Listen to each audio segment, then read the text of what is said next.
Speaking of new game consoles or the next generation, a couple of articles basically came out. One about the Xbox One, one about the PS4. This article was from Science Alert, and it was titled "The Future of the Xbox could mean the end of games consoles as we know it, the end of an era," relating to comments made by Microsoft's Xbox chief Phil Spencer, talking at the Xbox Spring Showcase event.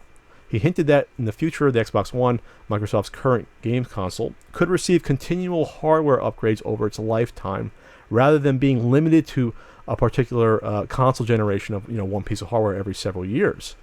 And likewise, there's some mumblings about possibly there being a quote-unquote PS4.5 that'll be released, which will be sort of a PS4, but then an upgradable PS4 for the future, which I guess could mean to me being able to upgrade the RAM, maybe the graphics card, hell, potentially maybe the processor or an internal hard drive. But it's interesting because, not that I'm a big prognosticator on this or you are, but I've always said that I always thought this was the last true console generation. Not just because of diminishing returns of graphics, but because I think with the way games are distributed now, there's more games on Steam, easier to get. Computers are a lot more affordable than they used to be, and they're more powerful. And these consoles are computers. PS4 and Xbox One are basically underpowered computers. Oh, we talked about it years ago. I mean, the architecture between the PS3 and the PS4 and the 360 and the One changed so much that they are basically computers with a bit of proprietary parts in them. So it would make sense to one degree because, I mean, I don't think the Xbox One or PS4 is going to have only a 4-year lifespan like the Wii U. But imagine if it did, all of a sudden I got to spend $600 more on a brand new console only 4 years later. That's insane. That I just don't see a lot of people would balk at that, I think. Yes, I hate this idea like fucking poison. I think it's awful. And if this is the route it goes, this will be the last console I purchase, with the exception of Nintendo consoles, and I'll just go fucking computer. The only reason the reason I love consoles is I hate how they try to fucking make this sound exciting. It really bothers me. Oh, you'll be able to... No, the reason why consoles were great was exactly because you did not need to upgrade them. You knew there was a trade-off. You were trading off power for the ability to buy something and bank on 7 to 8 years of support where you bought the game, put the disc in, and fucking played your game. Updates and all that stuff aside, remember when? Play again. Updates and all that shit aside. One podcast without mentioning it. Just one Ian. No, it wasn't. It was fucking asshole. It wasn't. I mean, that's a slightly deeper cut. Anyways, that's the reason why consoles, I think, are popular. If you have to start upgrading your console, the problem is you split your consumer base. Yes. People already are used to this sort of thing on PCs. People know that there are some games that they can't play, but no one expects that from a console.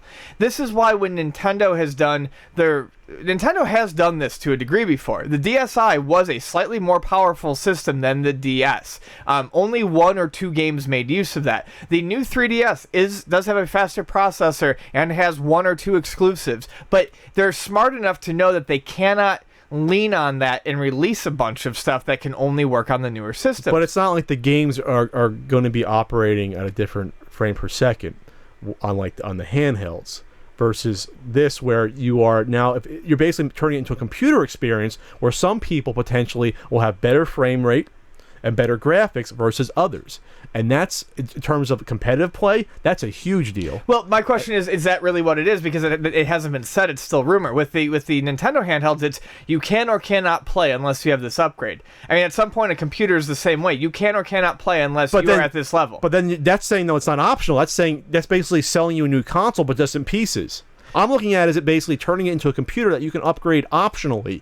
If you want to play with 4K resolution, you got to buy the new graphics card we're going to come out. Okay. Otherwise, you can play in crappy 1080p because 1080p is awful. At 60 frames per second. That's the way I'm looking at it, and that's splitting your consumers in another way, though, like I said, because then you have people playing Call of Duty in 60 frames per second 4K versus someone's maybe they hit only 4K at 30 frames, and so that can make it have someone really have an edge or not, or turning off fog effects, or how far away are buildings drawn. And that's really the options that if you really go down this dark path on a PC, that's what you're looking at. All the little options when you're turning on and off different graphics options in order to bump it up a few frames per second. Anyways, It's scary to think about on a console because, first of all, again, I don't think consumers want that necessarily.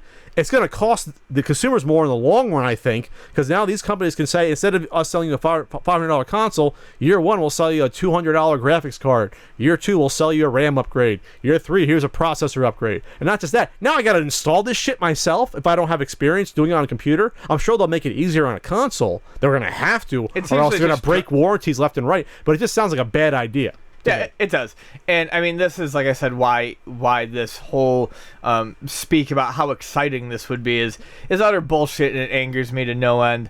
You know, if that's how the PS4 goes, because that's what I own, I may consider supporting it until the end of it. But like I said, it would be my last console, and I would buy a gaming rig the next time around, because there's very little that's, at this point, exclusive. So basically, you're probably looking at, then if this is going to happen, it'll be like next year they're going to have a PS4.5, and then you can still have your PS4 and play games, but they might be at a shittier resolution or frame rate than the 4.5 with the graphics upgrade. That's what I'll look at. So it's not going to push the PS4 out of the way, but like you said, you're going to divide your consumer base in half.